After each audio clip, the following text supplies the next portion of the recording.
ना शक्ल से ना नाम से, हमें मतलब है तो सिर्फ और सिर्फ काम से और आपके सिलेक्शन से। जी हाँ, एक नई ऊर्जा के साथ आइए शुरू करते हैं आज की क्लास को, आज के महा रिवीजन को। बिल्कुल हाँ, आज हम आपके लिए लेकर आए हैं टॉप 50 क्वेश्चन जो कि रहने वाले हैं जनवरी माह से। हम पूरे वर्ष के करेंट अफेयर क्वेश्चन यहाँ पर कवर करने वाले हैं। यह उस कड़ी का पहला वीडियो होने वाला है। हमारा काम है आपके हाथ में सिलेक्शन रखना, और यह महा रिवीजन की क्लास वही काम करने वाली है, आपके हाथ में सिलेक्शन रखने वाली है। अगर आप नियमित रिवीजन करते हैं तो सिलेक्शन आपके हाथ में रहेगा, वरना वो सिलेक्शन छूटने वाला है। तो आपको क्या करना है, आपको लगातार रिवीजन करना है और क्लास में बने रहना है। हम माहवार भी रिवीजन करने वाले हैं, और जब यह कंप्लीट हो जाएगा तो हम वार्षिक भी रिवीजन करेंगे, और महत्वपूर्ण प्रश्नों पर, तथ्यों पर हम नजर डालने वाले हैं, और यह प्रश्न निश्चित ही आपकी परीक्षा में आएंगे। तो आइए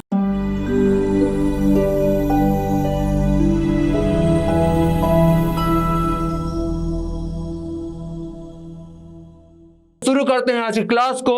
पहले हम देखते हैं कि यहाँ पर क्या क्या लिखा हुआ है। जनवरी माह के करंट अफेयर हम पढ़ने वाले हैं, टॉप 50 यह प्रश्न होने वाले हैं। तो आइए इसी नई ऊर्जा के साथ देखते हैं पहला सवाल हमसे क्या पूछा हुआ है। तो पहले सवाल में हमसे यहाँ पर पूछा हुआ है कि भारतीय अंतरिक्ष अनुसंधान संस्थान इसरो के 10वें अध्यक्ष कौन हो जाते हैं। जी हाँ, 10वें अध्यक्ष आपसे पूछा हुआ है, इसरो के 10वें अध्यक्ष कौन हो जाते हैं। इसके विकल्प क्या क्या हैं, K Sivan, S Somnath, doctor Sameer V Kamat और डॉक्टर वी अनंत नागेश्वरन। जाने पहचाने सारे नाम हैं और सारे ही बहुत ज्यादा महत्वपूर्ण हैं, सारे ही आपको याद रखने जरूरी हैं।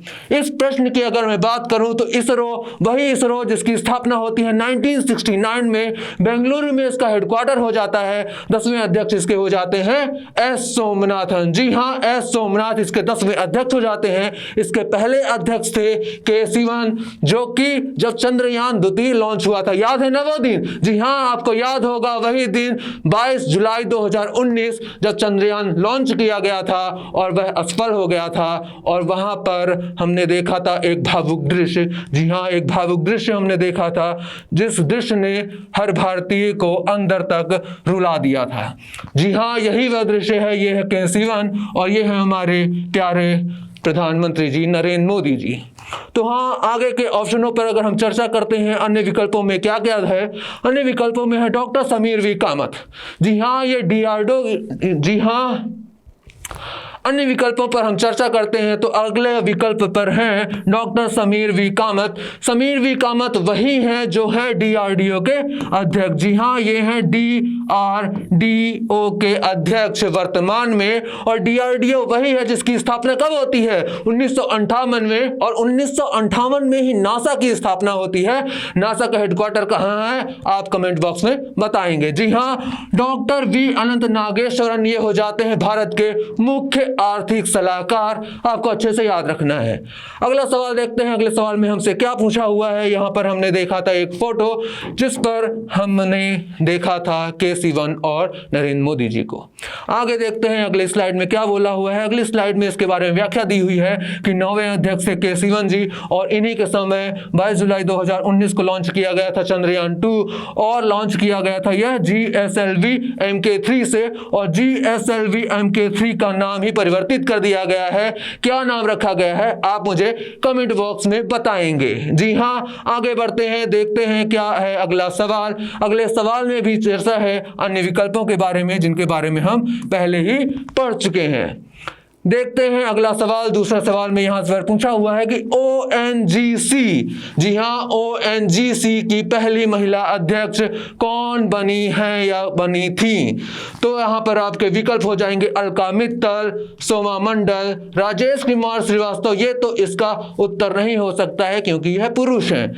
जी हाँ, नल्ला थम्बी कलाई सेल्वी। तो ये सारे ही विकल्प आपके लिए बहुत ही ज्यादा महत्वपूर्ण है। क्यों, आइए देखते हैं, इस पर चर्चा करते हैं। तो कृपया बैठे रहे हैं ये इसी प्रकार के प्रश्न आपकी परीक्षा में आने वाले हैं, जरूर से जरूर आने वाले हैं, क्योंकि यह महिलाएं हैं और बहुत ही ज्यादा प्रसिद्ध हो जाती हैं क्योंकि यह प्रथम हो जाती हैं। जी हाँ, देखते हैं अलका मित्तल हो जाती हैं ONGC की पहली महिला अध्यक्ष, और ONGC वही है पहला महारत्न भारत का। ONGC की स्थापना होती है 1956 में, हेडक्वार्टर हो जाता है देहरादून में, आपको यह भी याद रखना है। सोमा मंडल 1974 में स्थापना होती है सेल की, दिल्ली में है हेडक्वार्टर, और उसकी पहली महिला अध्यक्ष हो जाती हैं सोमा मंडल। और राजेश कुमार श्रीवास्तव वर्तमान में हो जाते हैं ONGC के अध्यक्ष, ये भी आपको याद होना चाहिए। और यहां पर है नल्लाथंबी कलाई सेल्वी, और ये हो जाती है CSIR, जी हां CSIR की पहली महिला महानिदेशक हो जाती है नल्लाथंबी कलाई सेल्वी। और CSIR की स्थापना कब होती है? 1942 में होती है, और शांति स्वरूप भटनागर जी ने इसकी स्थापना की थी, आपको यह भी याद होना चाहिए। बिल्कुल हाँ, देखते हैं अगले सवाल में हमसे क्या पूछा हुआ है। अगले सवाल में किस विषय के बारे में, किस महत्वपूर्ण विषय के बारे में चर्चा की हुई है, तो यहां पर आप पढ़ सकते हैं, ये नया विकल्प है, भारत की पहली आदिवासी महिला राष्ट्रपति। ये बहुत ही महत्वपूर्ण हो जाता है, यहां पर आदिवासी भी लिखा हुआ है, प्रथम भी लिखा हुआ है, महिला भी लिखा हुआ है, और ये भारत की अध्यक्ष हैं, भारत की राष्ट्रपति हैं, आपको ये याद होना चाहिए। जी हाँ, याद होना चाहिए। देखते हैं अगले सवाल में हमसे क्या पूछा गया है, अगले सवाल में किस बारे में चर्चा की गई है। तो यहां पर पूछा गया है रेलवे बोर्ड का नया अध्यक्ष कौन है, निम्नलिखित में से कौन रेलवे बोर्ड के अध्यक्ष हो जाते हैं। तो सारे ही नाम बहुत ही महत्वपूर्ण हैं, क्यों, आइए चर्चा करते हैं। विनय कुमार त्रिपाठी, मनोज पांडे, मृणालिनी श्रीवास्तव या सुरेश एन पटेल। क्या होगा इसका आंसर, कमेंट बॉक्स में लिखें। आपको क्या करना है, आपके सामने जब यह प्रश्न आएंगे तो आपको रोकना है वीडियो को, आंसर करना है कमेंट में, फिर आगे बढ़ाकर इसके उत्तर देखने हैं क्या आपने सही दिया है या नहीं दिया है। आइए देखते हैं इसका क्या उत्तर होने वाला है। तो रेलवे बोर्ड के नए अध्यक्ष होने वाले हैं VK त्रिपाठी या विनय कुमार त्रिपाठी। मनोज पांडे होने वाले हैं थल सेना के अध्यक्ष। मृणालिनी श्रीवास्तव होने वाली है NDRF की अध्यक्ष। जी हाँ, मैं यहां पर लिख देता हूं, मृणालिनी श्रीवास्तव हो जाती हैं NDRF, national disaster response force, जिसकी स्थापना हो जाती है 2005 के एक्ट के तहत। 2006 में गृह मंत्रालय के अधीन यह आता है, और गृह मंत्री हैं वर्तमान में अमित शाह, जो कि वर्तमान में पहले सहकारिता मंत्री भी हो जाते हैं, आपको ये याद रखना है। और अमित शाह जी हैं लोकसभा सांसद गांधीनगर गुजरात से, आपको यह भी याद होना चाहिए। सुरेश एन पटेल हो जाते हैं CVC, माफ कीजिएगा, एक बार मैं फिर से लिखना चाहूंगा, CVC हो जाते हैं चीफ विजिलेंस कमिश्नर हो जाते हैं, मुख्य, जी हाँ, चीफ विजिलेंस कमिश्नर हो जाते हैं, आपको ये याद रखना है। अगर CVC की बात करेंगे, सतर्कता आयोग की बात करेंगे, तो इसकी स्थापना होती है कब? 1964 में, संथालन समिति की सिफारिश पर, आपको यह भी याद रखना है। और हमने देखा मनोज पांडे जी के बारे में, तो मनोज पांडे हो जाते हैं भारतीय थल सेना के अध्यक्ष, आपको याद होना चाहिए। देखते हैं आगे हमसे क्या पूछा हुआ है। तो यहां पर सारे विकल्पों पर हमने चर्चा की हुई है। सुरेश एन पटेल, CVC, मुख्य सतर्कता आयुक्त।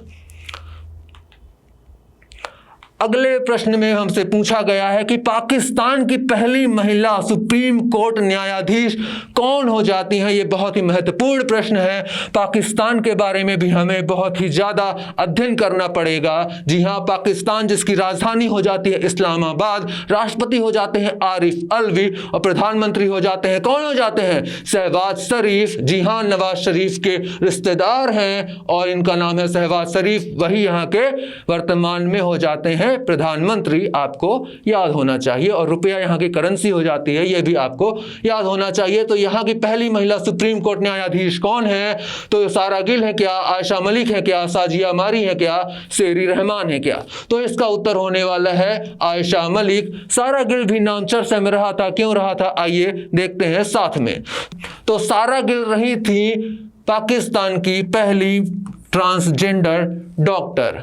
जी हाँ, बढ़ते हैं आगे, देखते हैं क्या बोला हुआ है अगले प्रश्न में। तो अगले प्रश्न में हमसे पूछा हुआ है प्रताप सिंह राणे के संबंध में। जी हाँ, क्या पूछा हुआ है?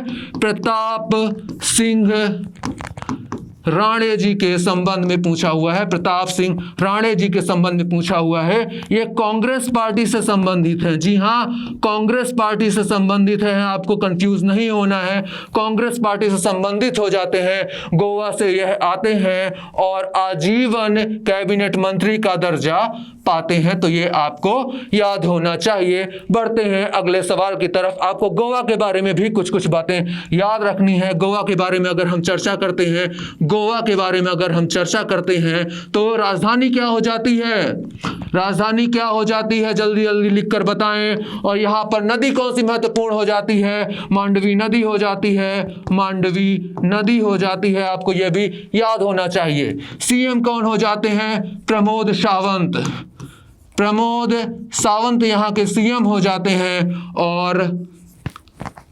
और यहाँ पर विधानसभा सीटें हो जाती हैं 40। ये भी आपको याद होना चाहिए। सिग्मो महोत्सव भी यहीं पर होता है, ये भी आपको याद होना चाहिए। सिग्मो महोत्सव यह भी यहीं पर होता है, आपको याद होना चाहिए। हमने देखा गोवा के बारे में। बढ़ते हैं, देखते हैं अगले सवाल में क्या पूछा हुआ है। ये है प्रमोद सिंह राणे जी। बढ़ते हैं, देखते हैं आगे क्या पूछा हुआ है अगले सवाल में। सिंधु ताई सपकला जी का निधन हो गया हाल ही में। इनका संबंध किस क्षेत्र से था? जी हाँ, यहाँ पर आपको क्षेत्र बताना है। जहाँ पर निधन के सवाल आ जाते हैं तो वहाँ पर कोई न कोई प्रश्न के कारण ये चर्चित रही होती हैं। तो इनको हाल ही में मिला हुआ था पद्मश्री सम्मान 2021 का, इसलिए ये बहुत ही ज़्यादा चर्चा में रही थी। और अनाथ बच्चों की माँ भी इन्हें कहा जाता है, इसलिए भी यह बहुत ज़्यादा चर्चा में रही थी। और हाल ही में इनका निधन हो गया, इसलिए आपके लिए याद करना बहुत ही महत्वपूर्ण हो जाता है। अनाथ बच्चों के लिए कार्य करने के लिए, उनका उत्थान करने के लिए ये होंगी तो सामाजिक कार्यकर्ता हो जाएंगी। बिल्कुल, बढ़ते हैं अगले सवाल की तरफ। देखते हैं क्या पूछा हुआ है अगले सवाल में। ये आप इनकी तस्वीर को याद कर सकते हैं, यह भी एक सामाजिक कार्यकर्ता है।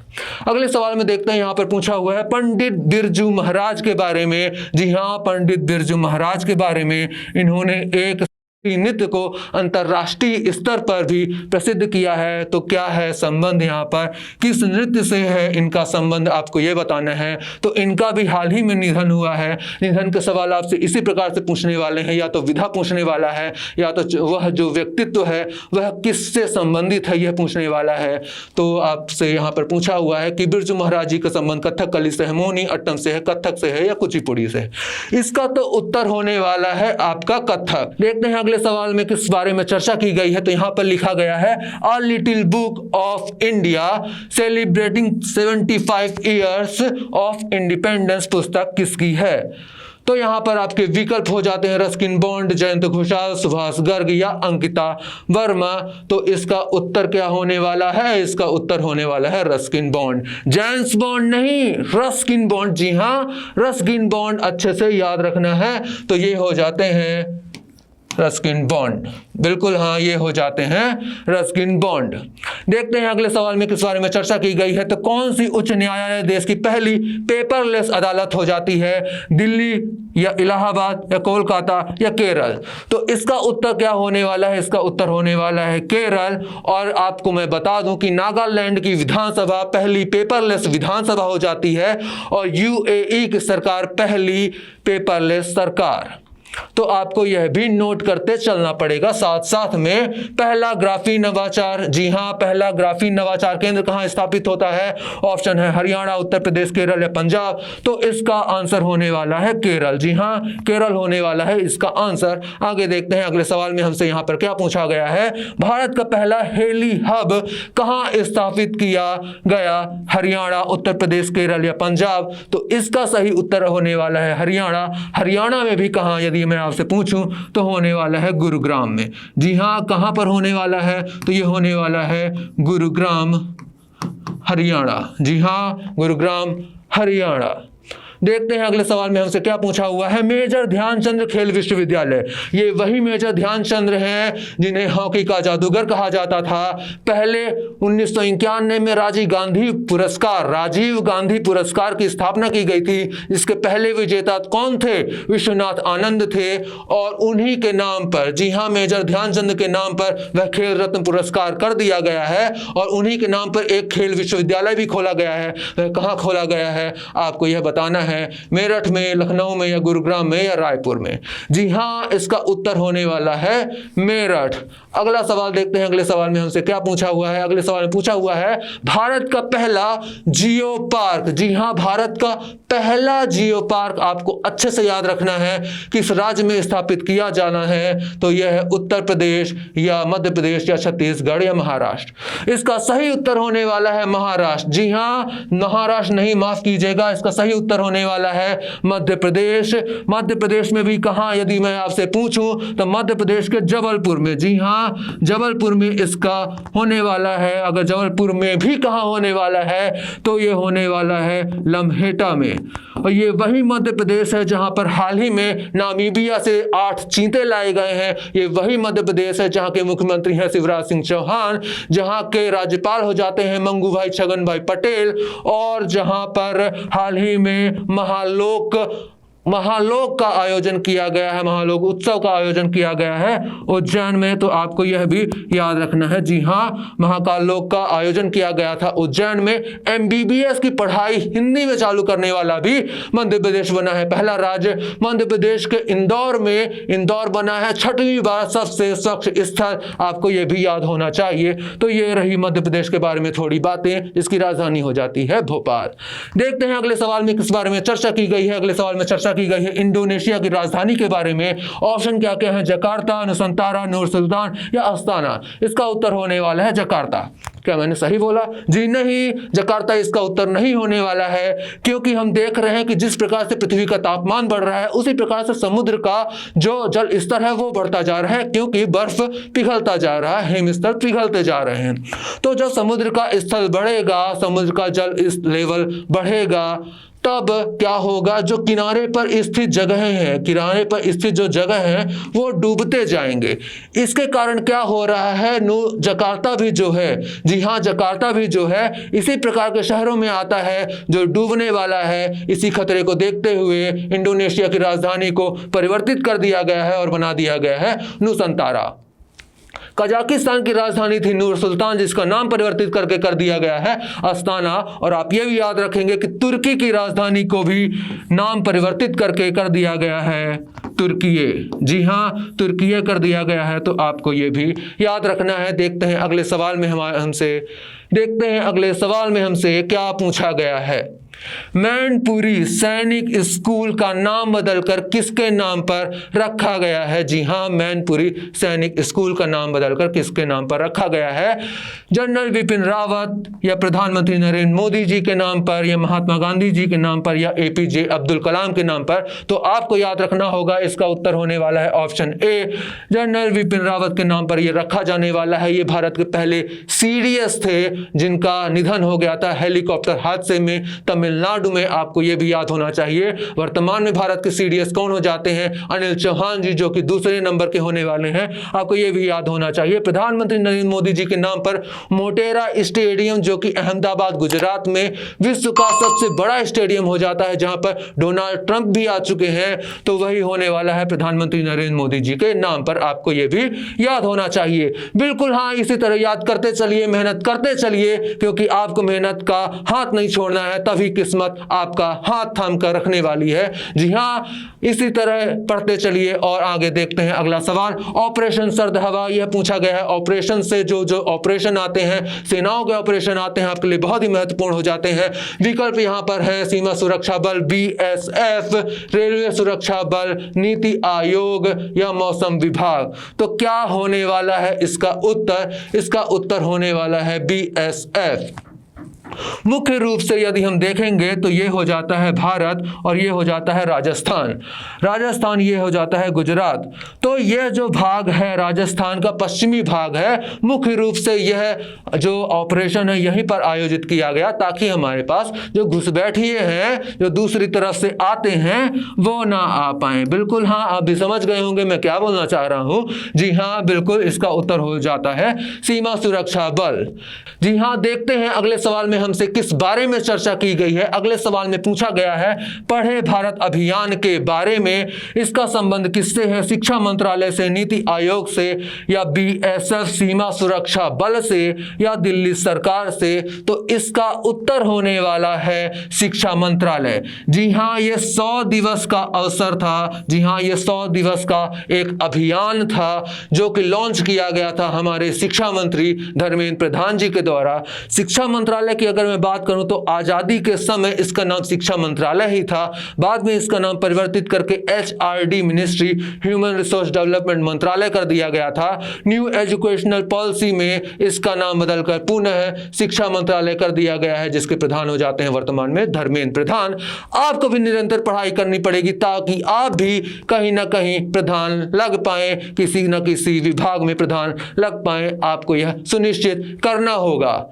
आपने दारोमदार लिया है, आपने जिम्मा लिया है अपने माता पिता के सम्मान को बढ़ाने का। उनका सम्मान है आपकी सफलता से, आपको ये याद होना चाहिए। और यही याद रख के आपको यह याद होना चाहिए कि जो आप पढ़ रहे हैं ना सिर्फ अपने माता पिता के लिए, बल्कि आपको मौका मिल रहा है अपनी मातृभूमि के लिए भी कुछ करने का।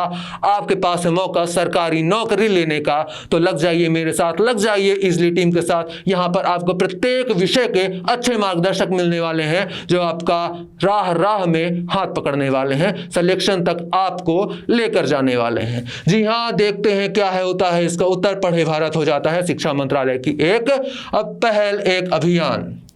हमने देखा यहां पर भारतीय प्रतिभूति और विनिमय board, security exchange board of India के बारे में यहां पर बात की गई है। निवेशकों की जागरूकता के लिए कौन सा एप्लीकेशन या पोर्टल लॉन्च किया गया है, यहां पर यह पूछा गया है। ऑप्शन हो जाते हैं सारथी, आभा, भीम या आयु। इसका आंसर होने वाला है सारथी ऐप। सारथी ऐप जो आपका साथ देगा ताकि आप जागरूक रह सकें अगर आप निवेशक हैं तो, अर्थात यह निवेशकों की जागरूकता के लिए कार्य करने वाला है। सेबी की अगर हम बात करते हैं तो 1988 में इसकी स्थापना होने वाली है। 1992 का एक्ट होने वाला है, मतलब वैधानिक दर्जा मिलने वाला है। 1992 में स्थापना होने वाली है, 1988 में। और मुंबई में होने वाला है इसका हेडक्वार्टर। जी हाँ, मुंबई में होने वाला है इसका हेडक्वार्टर। आपको याद होना चाहिए माधवीपुरी बुच होने वाली है इसकी अध्यक्ष, आपको यह भी याद होना चाहिए। देखते हैं अगले सवाल में यहां पर क्या पूछा गया है। तो हिंदी भाषा का साहित्य अकादमी पुरस्कार 2021 किसे प्रदान किया गया है? हिंदी भाषा का आपको यह अच्छे से याद रखना है क्योंकि यहाँ पर ये कई भाषाओं में प्रदान किए जाते हैं। ये सारे विकल्प उन्हीं में से एक हैं। दया प्रकाश सिन्हा होगा इसका उत्तर, या नमिता गोखले या बिंदेश्वरी प्रसाद मिश्रा होने वाला है इसका उत्तर। तो आप याद रखेंगे जब आप कथा में बैठते हैं तो संस्कृत में मंत्र चलते हैं, आपको चंदन लगाया जाता है, चंदन को हम बिंदी बोलेंगे। तो बिंदेश्वरी प्रसाद मिश्रा होने वाले हैं संस्कृत के। जी हाँ, संस्कृत के ये होने वाले हैं और संस्कृत में विनय इन्होंने लिखा था। जी हाँ, विनय इन्होंने लिखा था, आपको ये भी याद रखना है। नमिता गोखले आपने देखा होगा, नोबिता और डोरेमोन का कार्टून जो कि पहले इंग्लिश भाषा में आता था, अब डब होकर हिंदी में आने लगा है। तो आपको सिर्फ यह याद रखना है कि नमिता गोखले होने वाली हैं इंग्लिश की। जी हाँ, इंग्लिश की होने वाली हैं, आपको ये याद रखना है। दया प्रकाश सिन्हा, जी हाँ, दया कौन करेंगे? जो सम्राट होंगे। सम्राट कौन थे? सम्राट अशोक थे। तो दया प्रकाश सिन्हा लिखेंगे सम्राट अशोक और लिखेंगे हिंदी भाषा में।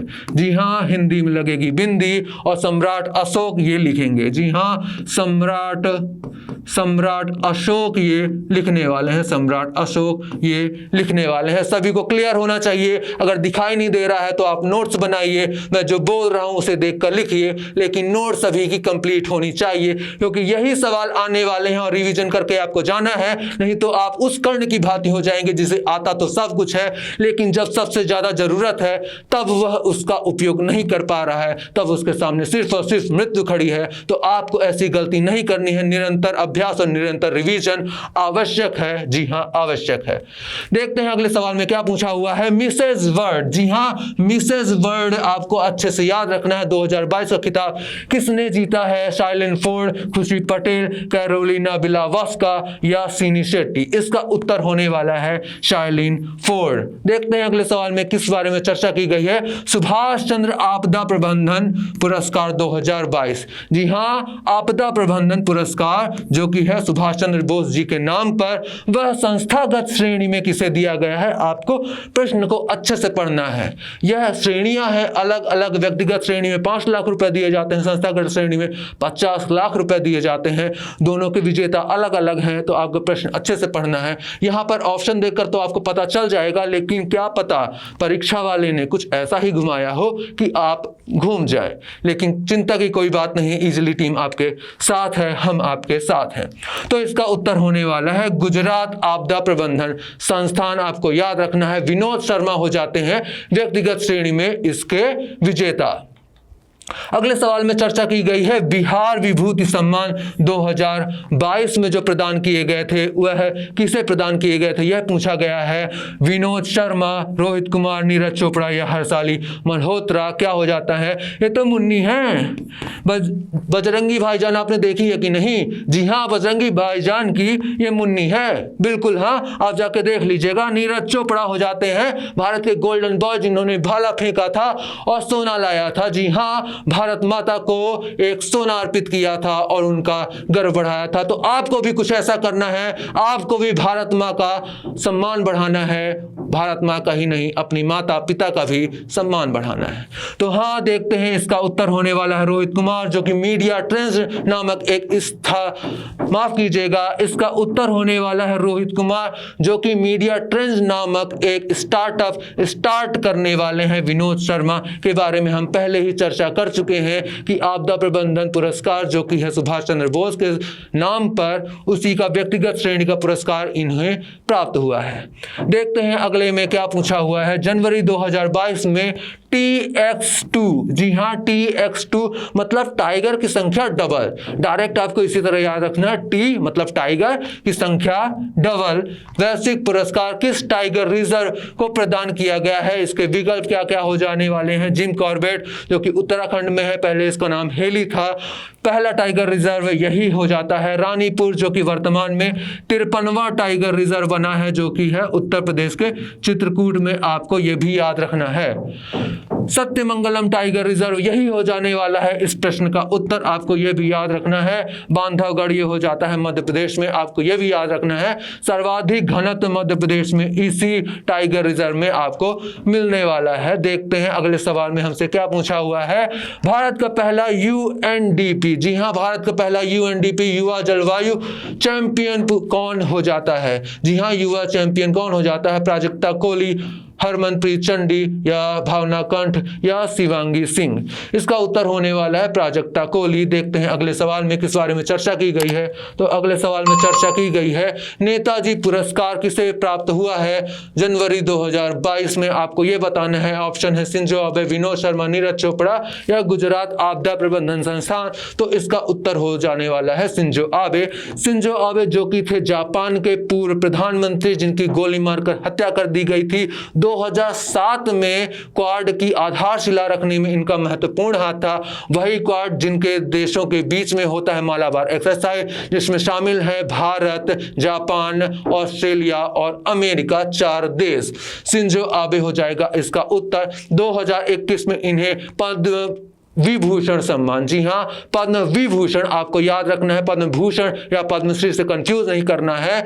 तो इन्हें मिलता है 2021 में। देखते हैं अगला सम्मान क्या पूछा हुआ है। अगले सम्मान में बात की गई है पद्म विभूषण पुरस्कार 2022 से कितने व्यक्तियों को सम्मानित किया गया है? पद्म भूषण आपको याद रखना है, पद्म भूषण पूछा गया है, ना कि विभूषण पूछा गया है। यदि विभूषण पूछा जाता तो इसका उत्तर हो जाता 4। जी हाँ पद्म विभूषण की अगर बात करेंगे, जी हाँ पद्म विभूषण की अगर हम बात करते हैं, विभूषण की अगर बात करते हैं, विभूषण की अगर बात करते हैं तो ये 4 व्यक्तियों को मिलने वाला है। किसको किसको मिलने वाला है? कल्याण सिंह जी को मिलने वाला है, जो कि उत्तर प्रदेश के पूर्व मुख्यमंत्री थे। बीजेपी के उत्तर प्रदेश के पहले मुख्यमंत्री रह चुके हैं। जब अयोध्या मंदिर बना था, माफ कीजिएगा, जब तोड़ा गया था बाबरी मस्जिद, तब मुख्यमंत्री थे उत्तर प्रदेश के कल्याण सिंह, आपको ये याद रखना है। जी हाँ, 17 व्यक्ति को मिला है पद्म भूषण सम्मान, तो इसका उत्तर यही होने वाला है। पद्मश्री मिलने वाला है 107 व्यक्तियों को, तो ये भी आपको याद रखना है। इस प्रश्न का उत्तर होने वाला है 17 व्यक्ति। देखते हैं अगला सवाल यहाँ पर हमसे क्या पूछा गया है। अगले सवाल में पूछा गया है लोसार किस स्थान पर मनाया जाता है, लोसार उत्सव। इसके विकल्प क्या क्या हैं, सिक्किम, लद्दाख, उत्तराखंड या केरल। तो इसका उत्तर क्या होने वाला है, इसका उत्तर होने वाला है लद्दाख। लोसांग यदि पूछा जाए आपसे, जी हाँ लोसांग, जी हाँ लोसांग यदि पूछा जाए तो ये होने वाला है सिक्किम में, आपको ये भी याद होना चाहिए।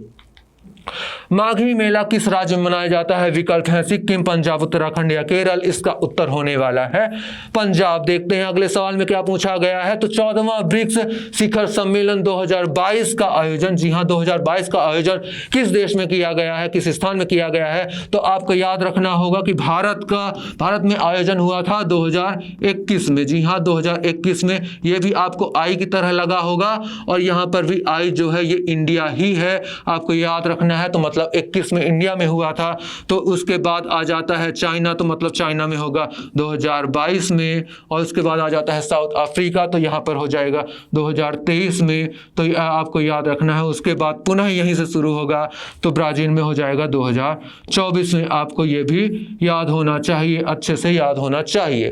देखते हैं अगले सवाल में किस बारे में बात की गई है। अगले सवाल में पासेक्स के बारे में बात की गई है, अभ्यास के बारे में बात की गई है। आपको सारे अभ्यास याद हो जाने चाहिए। जैसे इसका उत्तर क्या होने वाला है, भारत और रूस होने वाला है।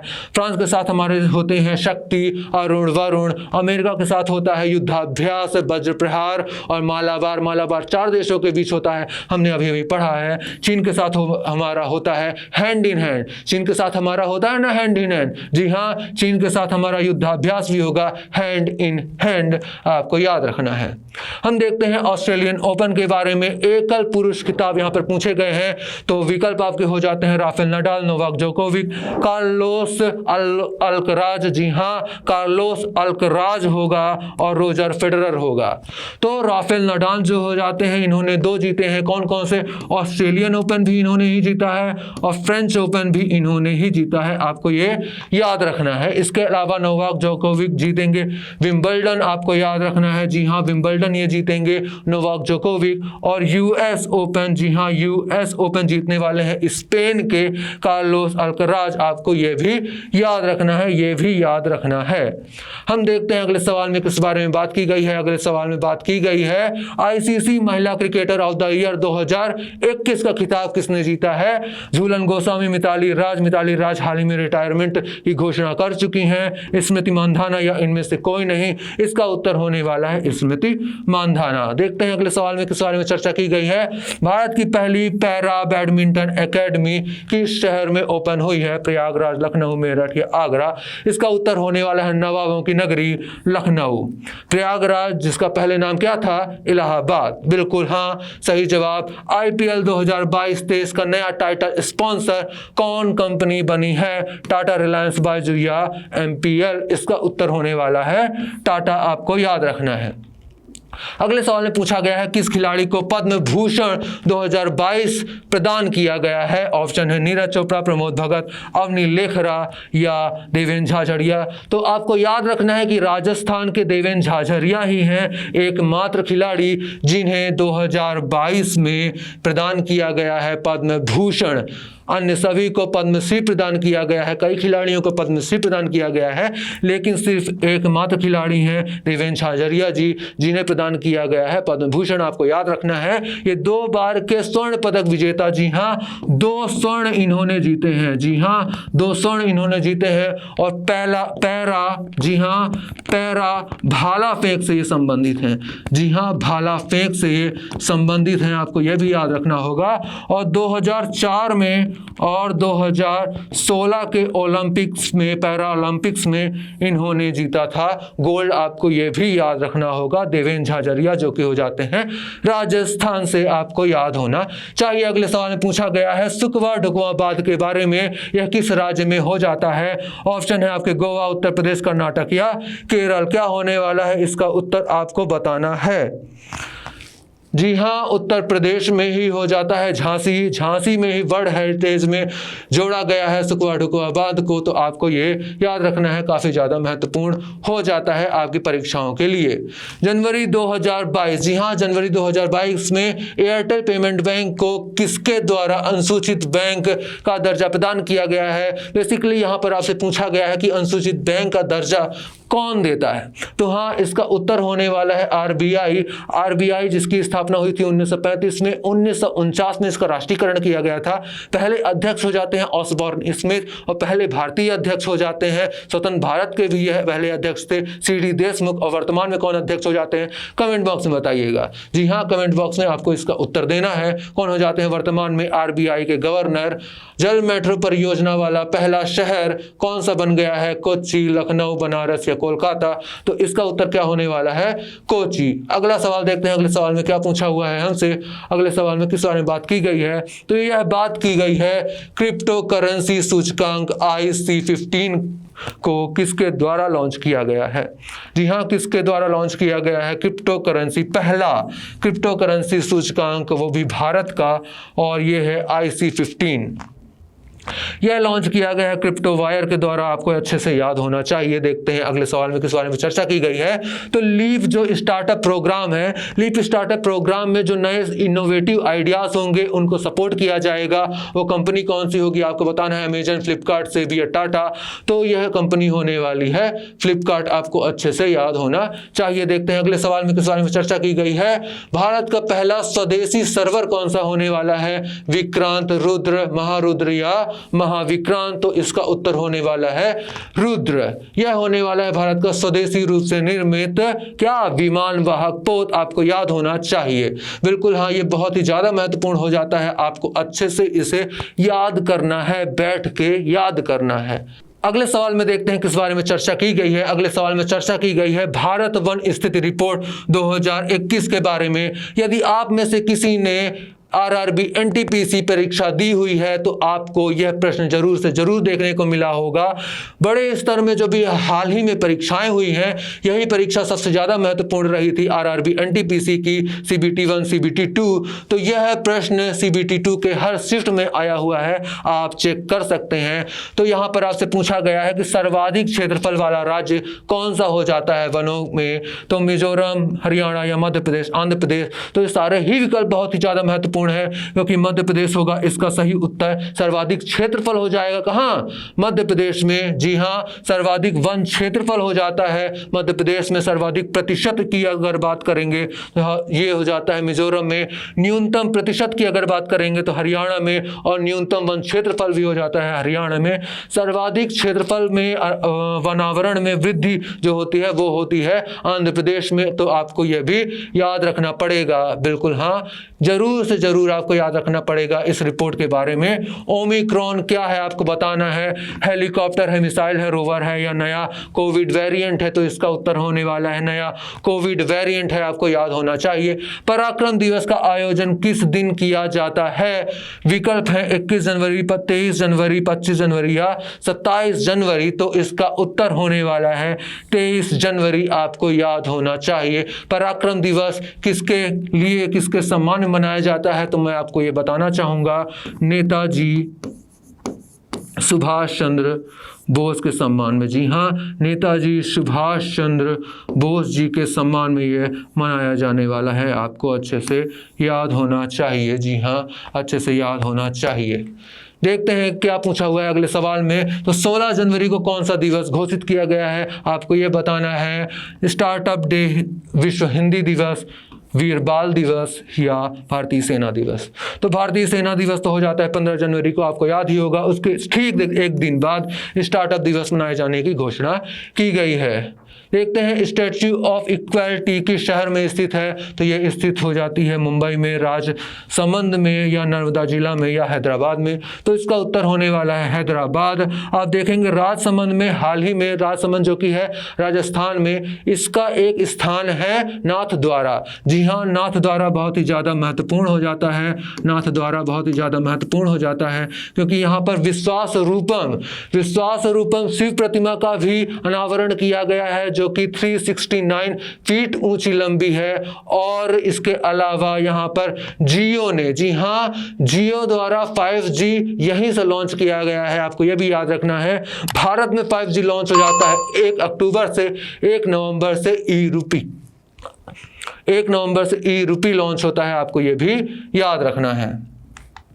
अगले सवाल में देखते हैं, अगले सवाल में क्या बोला हुआ है। अमर जवान, जी हाँ, अमर जवान ज्योति का विलय राष्ट्रीय युद्ध स्मारक में कर दिया गया है। राष्ट्रीय युद्ध स्मारक का उद्घाटन किस वर्ष किया गया था? 2018, 19, 20 या 21? इसका उत्तर होने वाला है 2019। आपको अच्छे से याद रखना है, 2019 आपको अच्छे से याद रखना है। अगले सवाल में देखते हैं, यहाँ पर बोला गया है world employment and social outlook trends report किसके द्वारा प्रस्तुत की जाती है? नीति आयोग, विश्व व्यापार संगठन, विश्व बैंक या अंतर्राष्ट्रीय श्रम संगठन? तो इसका उत्तर होने वाला है अंतर्राष्ट्रीय श्रम संगठन। तो आप याद रखेंगे 1919 में इसकी स्थापना होती है, आपको याद रखना है। इंडिया ओपन बैडमिंटन 2022 में पुरुष एकल, जी हाँ, पुरुष एकल का खिताब किसने जीता है? लक्ष्य सेन, चिराग शेट्टी, सात्विक साईराज या विराट कोहली? इसका उत्तर होने वाला है लक्ष्य सेन। आपको अच्छे से याद होना चाहिए। देखते हैं अगले सवाल में किस बारे में चर्चा की गई है। निम्नलिखित में से किस देश ने 2026 तक कृत्रिम सूर्य बनाने की घोषणा की हुई है? चीन तो पहले से ही बना चुका है, इसका उत्तर होने वाला है दक्षिण कोरिया। आपको अच्छे से याद होना चाहिए। आखिरी प्रश्न की तरफ बढ़ते हैं। आखिरी प्रश्न में क्या बोला हुआ है? जी हां, आखिरी प्रश्न में पूछा हुआ है सीरम इंस्टीट्यूट ऑफ इंडिया के चेयरमैन जो हैं वो कौन है, जिन्हें हाल ही में पद्म भूषण सम्मान, जी हां, पद्म भूषण सम्मान प्रदान किया गया है? वो कौन हो जाते हैं? साइरस पूनावाला या सुचित्रा एला या कृष्ण एला या नटराजन चंद्रशेखरन? ये बहुत ही ज्यादा महत्वपूर्ण नाम है सारे, और सभी को मिला हुआ है पद्म भूषण सम्मान। लेकिन आपसे पूछा किसके बारे में गया है? सीरम इंस्टीट्यूट ऑफ इंडिया, जिसने कोविशील्ड नामक वैक्सीन बनाई थी कोरोना के लिए, आपको याद होना चाहिए। और भारत बायोटेक ने बनाया था कोवैक्सीन, जो कि भारत की पहली वैक्सीन हो जाती है, आपको यह भी याद होना चाहिए। इस प्रश्न का उत्तर होने वाला है साइरस पूनावाला। आपको अच्छे से पता होना चाहिए। यही प्रश्न आपकी परीक्षा में आने वाले हैं और यही प्रश्नों की सीरीज हम जारी रखने वाले हैं। यह तो था सिर्फ जनवरी माह, हम आपके लिए हर माह के लिए सवाल जरूरी और बहुत ही ज्यादा जरूरी सवाल लाने वाले हैं। हम देखने वाले हैं क्या पूछा गया है अगला सवाल। अगले सवाल में हमने आपसे बताया हुआ है कि हम इसी प्रकार की कक्षाएं आपके लिए लाते रहेंगे। आप बने रहें हमारे चैनल के साथ, स्वस्थ रहें, पढ़ते रहें, सब्सक्राइब करें हमारे चैनल को, शेयर करें अपने दोस्तों के साथ इजली। टीम की तरफ से जय हिंद।